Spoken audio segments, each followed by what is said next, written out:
Hello, everybody, and welcome to my deep dive on this developing story, which is an all-out war that is erupting around the movie It Ends With Us, and it stars Blake Lively and Justin Baldoni. Now, as you know, this channel doesn't really deal with gossip, and that's really what the situation has been up until this point. Rumors and whispers of a feud on set, but it has now exploded into the public arena with threatened lawsuits and legal claims, and I think this is very much now an industry story because it involves things like PR firms, representatives, etc. And this is also a movie that was one of the biggest success stories of the year. It Ends With Us grossed nearly $350 million worldwide against a $25 million budget. And I decided to cover the story because this is a very complex case. The legal complaint that was filed by Blake Lively's lawyers is about 80 pages long. I'm really only covering probably a third of what's actually in there. If I covered the entire thing, this video would be about 3 hours long. So if you want to go and find it, it's available to read online. It's got all of the evidence provided, etc., which apparently is now going to be refuted in a counter lawsuit. But this video is to scratch a little bit below the surface and see what's really going on with this story, which quite frankly, I think is one of the most bizarre Hollywood stories that I've seen in quite a long time. Last week, Blake Lively, who starred in It Ends With Us and was also a credited producer, lodged a legal complaint with the California Civil Rights Department against her co-star and director Justin Baldoni, alleging sexual harassment and retaliation, among other charges. Others included in Lively's complaint included Baldoni's production company, Wayfarer Studios, and his PR team at the time of the movie's release, including his personal publicist Jennifer Abel and crisis management specialist Melissa Nathan. Those names are important to remember because we're going to be talking about them a lot more as I dive deeper into the story. And it's important to note that the legal action filed by Blake Lively's lawyers is not, as of right now, a lawsuit. It's a complaint that was filed with the Civil Rights Department. It is seen by many as a precursor to a potential lawsuit, which now seems even more likely because as of today, when I'm filming the video, Justin Baldoni's lawyers are apparently preparing a countersuit of their own. According to Lively's complaint, on January 4th of this year, as the movie was planning to resume shooting after the strike stoppage, an all-hands meeting was convened to address the hostile work environment that had nearly derailed production of the film, according to the complaint. Present at the meeting were Lively and her husband, Ryan Reynolds, Baldoni, and various producers and studio executives, including the head of Wayfarer Studios and co-producer of the film, Jamie Heath. The complaint includes a list of what was discussed at this meeting. It includes a number of incidents that allegedly happened on set before work stopped due to the strikes, and all of these incidents allegedly involved Baldoni, Jamie Heath, or both. And here are just a few of the items, according to the complaint, that were addressed. No more showing nude videos or images of women, including producer's wife, to Blake Lively and or her employees. This reportedly stems from an incident where Baldoni showed Lively and her assistant a graphic video of his wife giving birth, which they didn't want to see.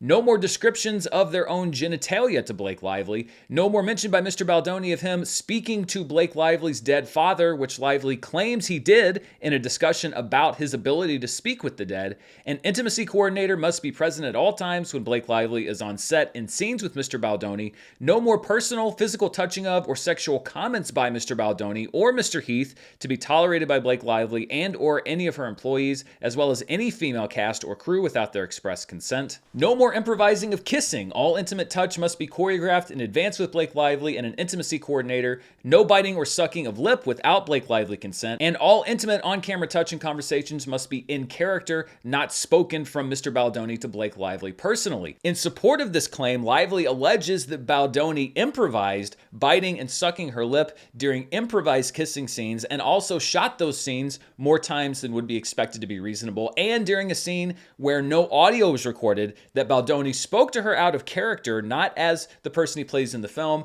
then licked her neck and said, "It smells so good," and after being confronted by this behavior, told Lively that he wasn't even attracted to her. Again, this is according to the complaint. No more filming of any Blake Lively nudity without a fully executed SAG-compliant nudity writer in place. Any such footage already shot without this writer in place and in direct violation of SAG requirements may not be used without Blake Lively's and her legal representative's prior written consent. This was apparently regarding a scene of her character giving birth. No more entering, attempting to enter, interrupting, pressuring, or asking Blake Lively to enter her trailer or the makeup trailer by Mr. Heath or Mr. Baldoni while she is nude for any reason. This stems from an alleged incident where producer Jamie Heath demanded a meeting with Lively while she was in a state of undress in her makeup trailer, and then when she asked asked him to turn around, continued to look at her, saying that he was used to looking at people while he was talking to them. And it also allegedly stems from incidents where Baldoni and Heath both entered Blake Lively's trailer while she was breastfeeding her child. No more pressing by Mr. Baldoni to sage any of Blake Lively's employees. No more adding of sex scenes, oral sex, or on-camera climaxing by Blake Lively outside the scope of the script Blake Lively approved when signing onto the project.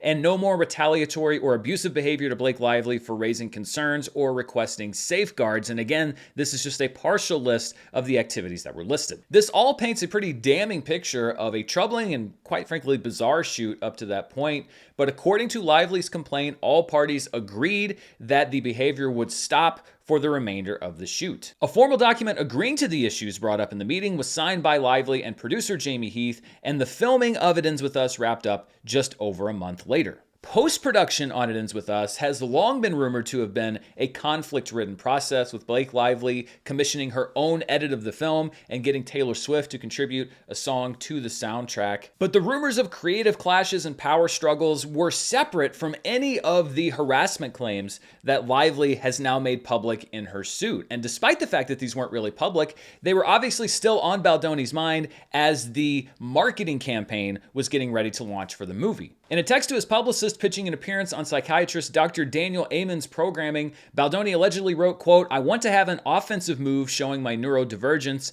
Most anything that I have been, quote, accused of is social awkwardness and impulsive speech." The attempt to hide the rift between the two stars was not successful because the public began to notice things like the fact that they didn't follow each other on social media and the fact that Baldoni would make publicity appearances alone and not alongside fellow cast members. During the publicity campaign, Blake Lively received a lot of criticism about her statements and interviews, often avoiding the topic of domestic violence, a key part in the film, and focusing on other topics. According to her complaint, this was part of a marketing plan devised by Sony ahead of the film's release to soften the movie's edges. Lively included in her complaint a copy of this marketing plan, allegedly from Sony, which said in part, quote, "Focus more on Lily's strength and resilience as opposed to describing the film as a story about domestic violence. Avoid describing the film as a love story or love triangle. It's the story of Lily learning how to take agency of her future.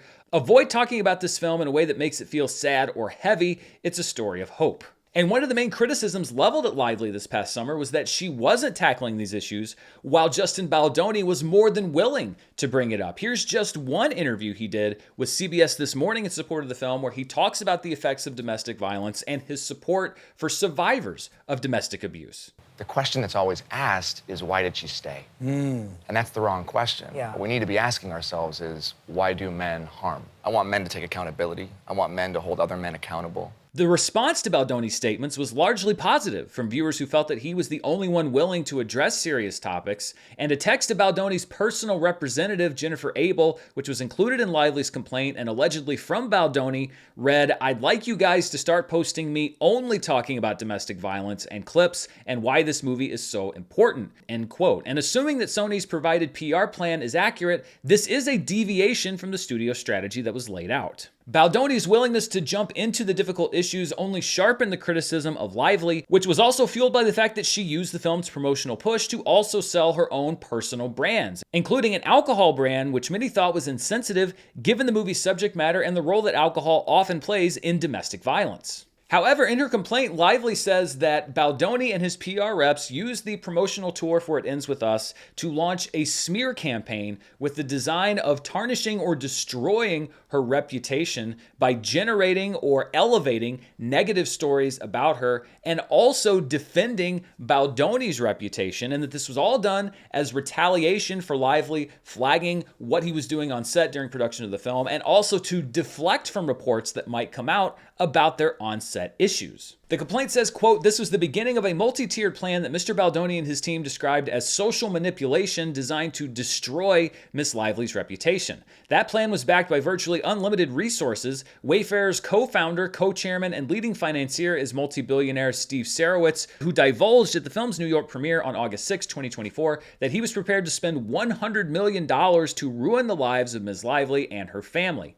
With that backing, Mr. Baldoni and his Wayfarer associates embarked on a sophisticated press and digital plan in retaliation for Ms. Lively exercising her legally protected right to speak up about their misconduct on the set, with the additional objective of intimidating her and anyone else from revealing in public what actually occurred.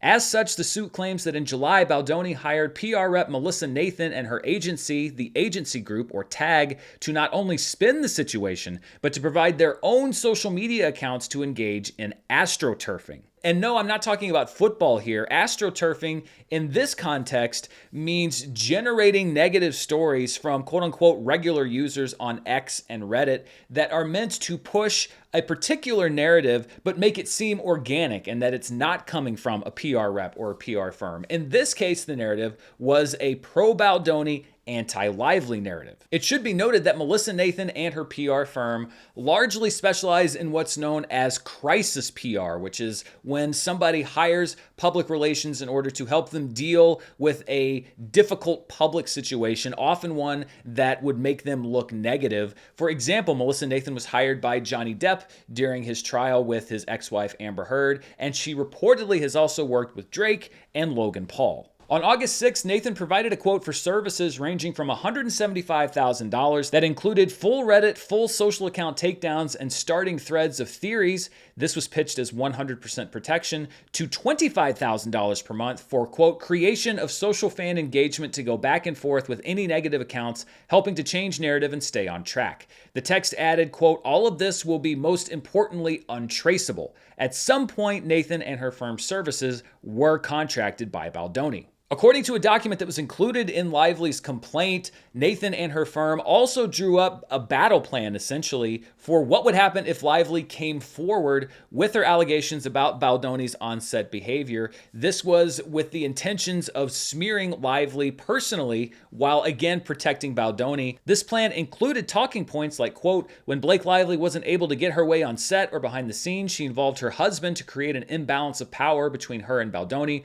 Ryan Reynolds went so far as to use his power to call agents and agencies, Sony, and other key players so that Blake Lively would get her way. Blake Lively's less than favorable reputation in the industry spans decades and has been reported. There were issues on Gossip Girl, The Town, A Simple Favor, and more. There is a clear likely motive due to the film's value and forebase in which Blake Lively is attempting to bully her way into buying the rights for It Starts With Us. And then it also says that our team will include positive stats regarding Baldoni's career, his accolades, his inspiration to take on this project, obstacles he overcame, what's in store, etc. To be honest, that is all pretty standard PR stuff. It feels slimy because it is slimy, because that business can often be a very slimy business. The difference with this case is that text messages between Baldoni's personal publicist Jennifer Abel and Melissa Nathan were obtained and included in the complaint, and that gives us a deeper insight into what we would usually get on this situation. These are the kinds of things that we would usually not see because they would not be introduced into evidence, and I must note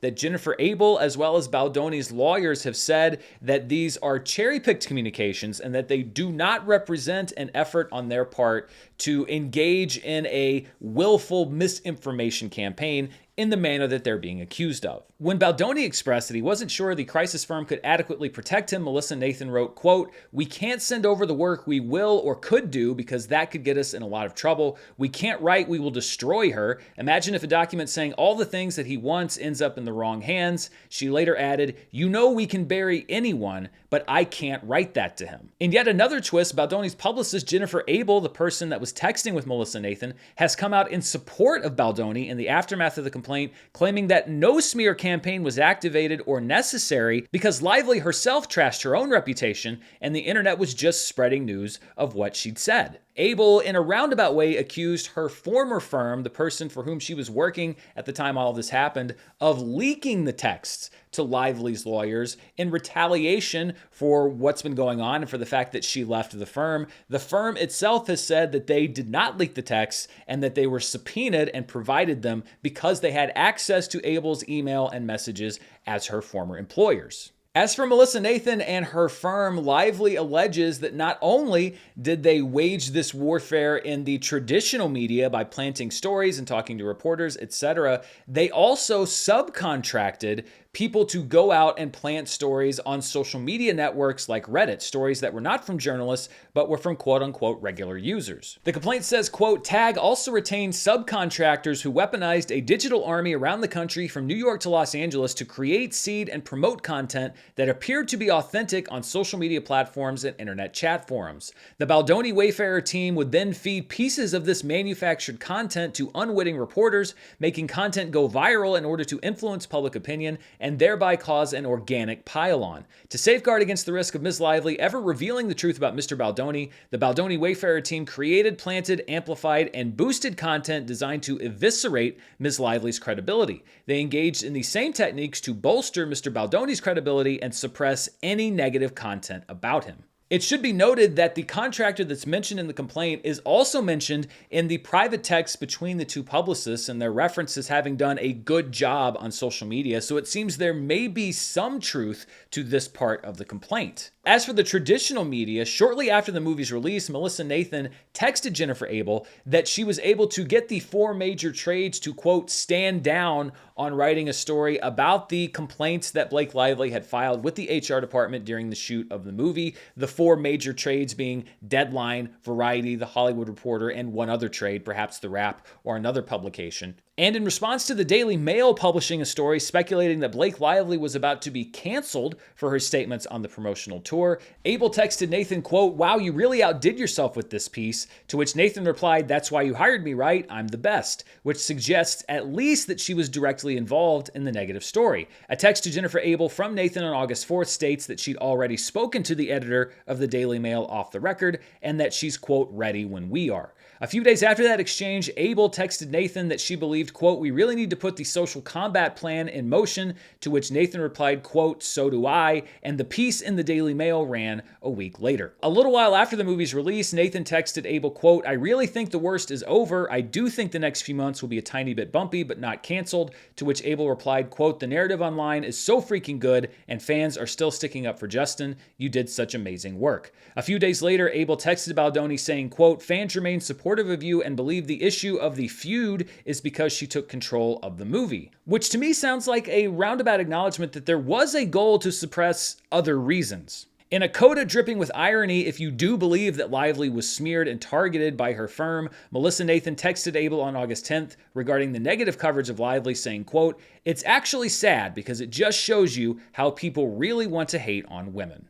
In the wake of the movie's release, the allegations of on-set misconduct never really saw the light of day outside of vague rumors and reports of past incidents, so it seems on that front that the work of the TAG PR team was effective in suppressing those stories, and public opinion of Lively during this whole situation took a sharp downturn, whether it was the product of a systematic targeted media manipulation campaign or not. Lively claims that her personal life and career were heavily affected by what she alleges to be the actions of Baldoni and his PR team, including the fact that she felt forced to back out of hosting the season premiere of Saturday Night Live back in the fall, and that her product lines across different areas had a sharp downturn in sales. And in summation of the complaint filed, Lively's lawyers wrote, quote, as laid out in this complaint, the Baldoni Wayfarer-led public attack of Ms. Lively was the intended result of a carefully crafted, coordinated, and resourced retaliatory scheme to silence her and others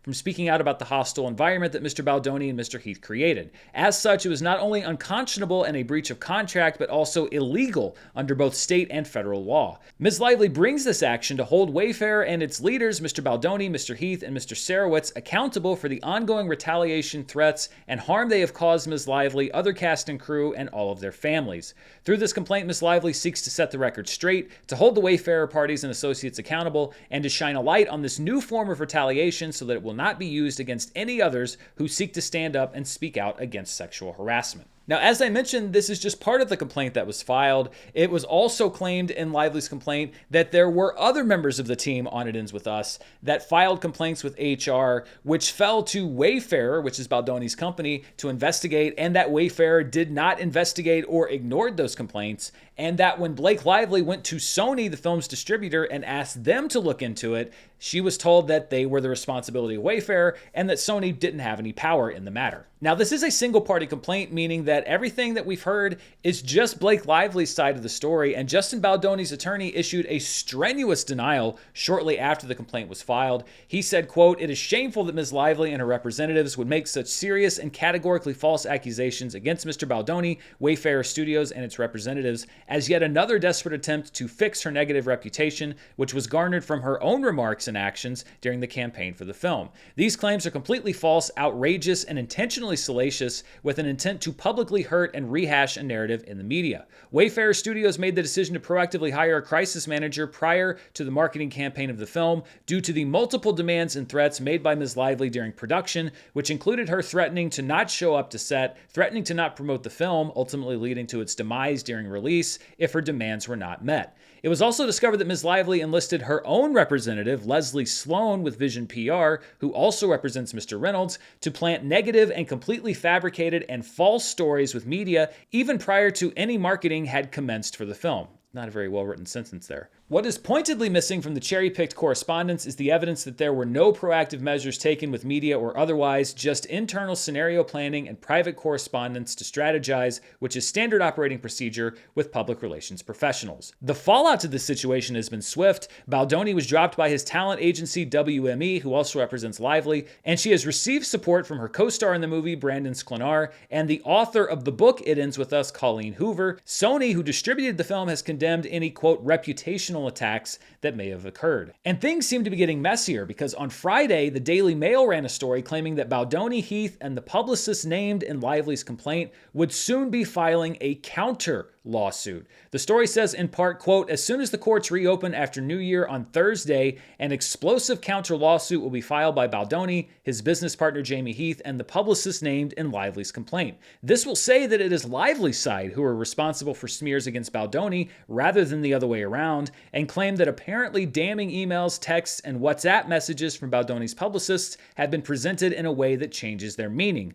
The counterclaim will also allege that Lively's publicist Leslie Sloan, one of Hollywood's most influential women, tried to smear Baldoni by planting stories with numerous news organizations. The nub of the legal action, which Baldoni's attorney Brian Friedman has spent the past few days preparing, is that Lively's complaint, unusually submitted to the California Civil Rights Department rather than a court, is a ploy to rebuild her public image. It should be noted, as we discussed before, that Melissa Nathan listed close contact with the Daily Mail in her communication with Jennifer Abel, so it's really not a surprise that they would be the ones to report on a countersuit before it's filed in court. In response to the news, Leslie Sloan, who is the PR rep on behalf of Lively that was mentioned in the story, said, quote, "I was contacted on August 11th by Sarah Nathan, Melissa Nathan's sister, forwarding an anonymous tip that Page 6 received regarding allegations of HR complaints on the set of It Ends With Us. After that, I was contacted by various press outlets asking about allegations of HR complaints. When contacted, I responded to press questions by referring them to Wayfarer or Sony for information regarding HR complaints.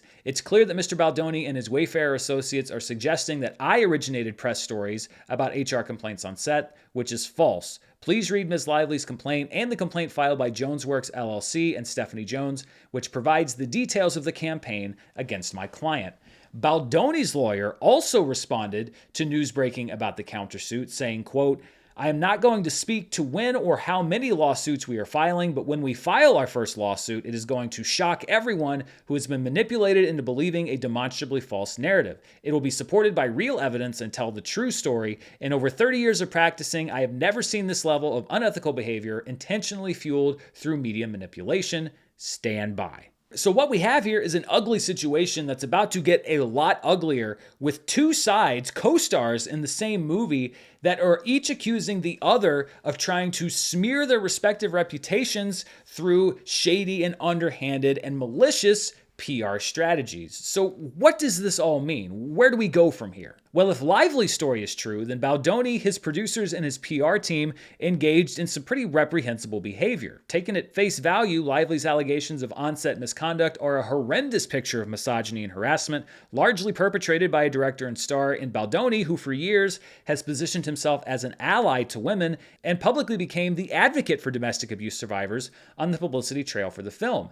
If Baldoni's side is true, then the allegations are the result of a misinterpretation of his statements, and he's the real victim who was slimed in the press by Lively's PR team in a power struggle and an attempt to deflect from Lively's own failing reputation, which she brought upon herself. Baldoni's PR team was just taking steps to protect their own client in the leaked documents, steps which proved unnecessary due to Lively's own behavior. I do think that there was an effort on the part of Baldoni's PR to elevate negative stories about Blake Lively. Now, whether those stories were generated by the PR department or whether they were the natural result of things that Lively said or did while she was promoting the film, I can't really say. The evidence in Lively's complaint seems to point to the fact that there was an effort to negatively influence the public's opinion of her, an effort that, by the way, worked very well.